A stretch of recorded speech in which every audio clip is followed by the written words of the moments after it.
Hello everyone, मेरा नाम नीरज भगत है। मैं आप सभी का यूट्यूब के गुरुजी गणित चैनल पर स्वागत करता हूँ। आज हम लोग कॉम्पिटिटिव एग्जाम्स के कुछ महत्वपूर्ण इम्पॉर्टेंट जो स्क्वायर्स होते हैं उसे हम लोग डिस्कस करेंगे। ये चीज़ें आपको कभी भी आप प्रैक्टिस करते हैं या फिर आप एग्ज़ाम में कभी भी जाते हो वहाँ पर इन चीज़ों को मिलने की संभावनाएँ बनती हैं। ये चीज़ आपके पास आ सकती हैं, तो हम लोग इन चीज़ों को सीख के रखेंगे और कम से कम समय में इसे सॉल्व करेंगे। With in 2 second, with in 1 second, इतना समय कि सिर्फ मुझे आंसर लिखना हो तो हम आंसर लिख लेंगे। आइए, जैसे मैं कहता हूँ कि आपका एक स्क्वायर दिया हुआ है, स्क्वायर है 4 टाइम्स 9 का होल स्क्वायर और फिर आपका है 6 टाइम्स 6 का होल स्क्वायर। कैसे इन चीज़ों को फाइंड करते हैं? ये आपका कोई ट्रिक नहीं है, ये एक टर्म है। जो आपका टर्म है वो कैसे काम करता है, अगर हम इन चीज़ों को सीखते हैं तो आई होप कि आप कभी भी इन चीज़ों को नहीं भूल पाओगे।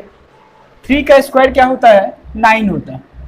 और मैं आपको कहूँ 33 का स्क्वायर क्या होगा? 3 का स्क्वायर 9 होता है, 33 का स्क्वायर क्या होगा?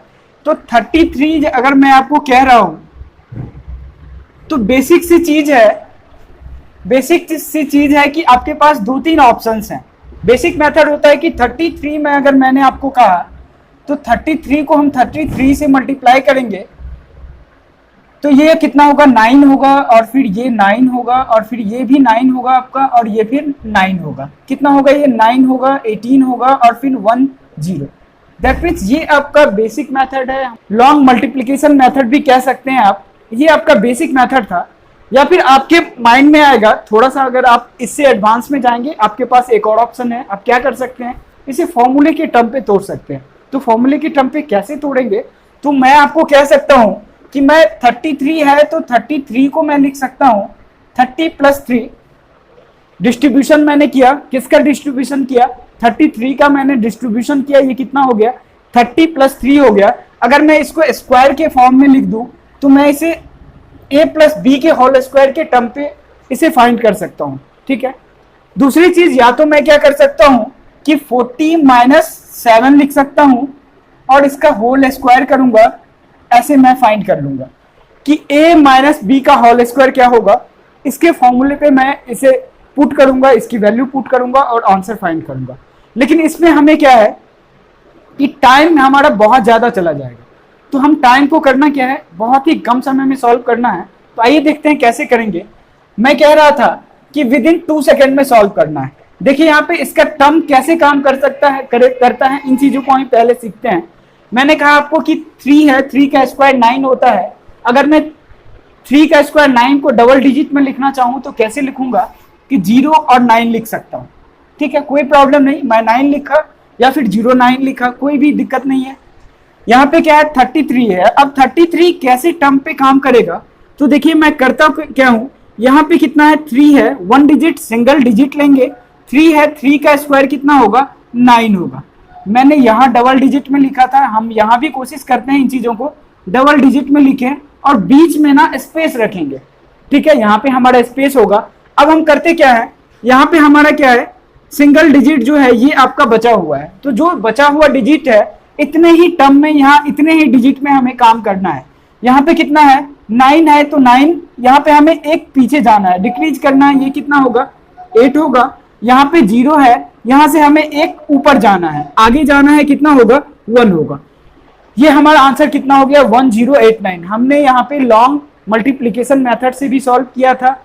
अगर हम ऐसे भी करें, अगर हम ऐसे भी करें, फिर भी आंसर हमारा क्या आएगा? 1089। इससे आगे चलते हैं। हमारे पास एक ऑप्शन है 3, क्वेश्चन है 3 3 3 3। मैं कहूं इसका होल स्क्वायर क्या होगा? तो मैं कह सकता हूं कि मुझे 3 का होल स्क्वायर क्या होता है? 3 का स्क्वायर 0 होता है और फिर 9 होता है। ठीक है, मैंने यहाँ पे डबल डिजिट में लिखा, स्पेस दोनों जगह खाली छोड़ दिया। अब यहाँ पे कितने सारे डिजिट्स हैं? 3 हैं। तो हम करेंगे क्या? 3 टाइम्स यहाँ से पीछे आएंगे, 8 8 8 और यहाँ पे 3 टाइम्स इससे ऊपर जाएंगे, 1 1 और फिर 1। ये हमारा आंसर हो गया। इस तरह से विद इन 1 सेकेंड में सॉल्व कर सकते हैं। आइए दूसरा एग्जांपल हम लोग लेते हैं। इसी टर्म पे आपका कौन कौन सा टर्म काम करेगा? तो इस मेथड पे, इस टर्म पे हमारा कौन कौन काम करता है? तो आपका काम करता है 3 का टर्म काम करता है, 6 का टर्म काम करता है और फिर 9 का टर्म काम करता है। इसके अलावा हमारा इस पे कोई भी टर्म काम नहीं करता। आप किसी चीज के ऊपर ये मेथड मत लगाना, आप लगाओगे आपका आंसर सही नहीं आएगा। सिर्फ ये 3 पे काम करेगा, आपका 6 पे काम करेगा और फिर 9 पे काम करेगा। तो हम इन 3 चीजों पे ही काम करेंगे। आप मिक्स फ्रैक्शन के चैप्टर में जाएंगे, आपका फ्रैक्शन के फॉर्म में बहुत सारे ऐसे सवाल आते हैं जहां आपका 9 का स्क्वायर दिया हुआ रहता है। 5 टाइम्स 9 होगा उसका स्क्वायर होगा, 4 टाइम्स 9 होगा उसका स्क्वायर होगा, या फिर 6 टाइम्स 6 होगा उसका स्क्वायर होगा। तो फ्रैक्शन वाले सवाल में मिलेगा आपको, या फिर अलजेब्रा में भी आपको ऐसे टर्म कैलकुलेशन में मिल सकते हैं, नंबर सिस्टम में मिल सकते हैं। तो जहां पे ये आपको मिलता है उन चीजों को हम लोग वहीं पे सॉल्व करेंगे। खुद से एडवांस नहीं बनेंगे ना, किसी अदर डिजिट पे ये काम नहीं करता है तो हम लोग काम नहीं कर पाएंगे। हम देखते हैं कि ये 9 के ऊपर कैसे काम कर सकता है।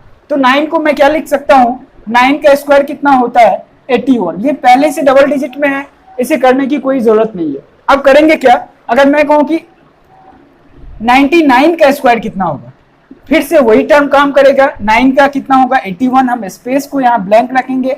यहाँ पे सिंगल डिजिट है तो 1 के बाद क्या करेंगे, एक पीछे जाएंगे और फिर ये 8 से 9 हो जाएंगे, एक बढ़ेंगे और यहाँ पे घटेंगे, यहाँ पे डिक्रीज होना है और यहाँ पे इंक्रीज होना है। ठीक है, फिर मैं कहूँ आपसे कि 999 4 टाइम्स 9 है, इसका हमें स्क्वायर करना है।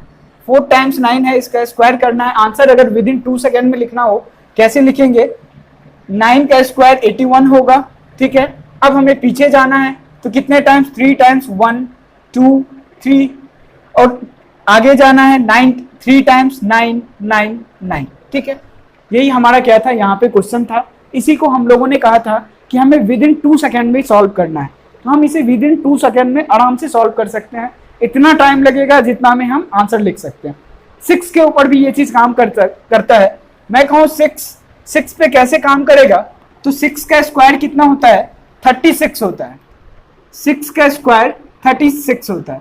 अब हम देखेंगे कि 66 का स्क्वायर कितना होगा, तो हम फिर से वही टर्म पहले वाला काम करवाएंगे, 36 लिखेंगे और यहाँ पे ब्लैंक स्पेस छोड़ेंगे। ये कितना होगा, 1 टाइम्स यहाँ पे बचा हुआ है, ये कितना होगा 5, ये कितना होगा 4। हमारा आंसर क्या होगा 4 3 5 6 6 6 6 6 4 टाइम्स। यही आपका क्या था, यहाँ पे क्वेश्चन दिया हुआ था, इसे सॉल्व करना है। तो 6 का स्क्वायर कितना होगा 36। यहाँ पे ब्लैंक स्पेस रखेंगे, यहाँ पे भी ब्लैंक स्पेस रखेंगे। कितना टाइम 6 है, तो 3 टाइम्स आपका बचा हुआ है, तो 3 टाइम्स यहाँ से पीछे आ जाएंगे, 5 5 और फिर 5। यहाँ पे क्या होगा 3 टाइम्स हम लोग आगे चले जाएंगे, 1 4 4 4। यही हमारा क्या होगा आंसर होगा। तो इन चीजों को हम लोग विद इन 1 सेकेंड 2 सेकेंड में फाइंड कर सकते हैं। आई होप कि आपको ये वीडियो काफी अच्छा लगा होगा। अगर आपको ये वीडियो काफी अच्छा लगा है तो वीडियो को लाइक करें, अपने दोस्तों के साथ शेयर करें और हमारे चैनल को सब्सक्राइब करना ना भूलें।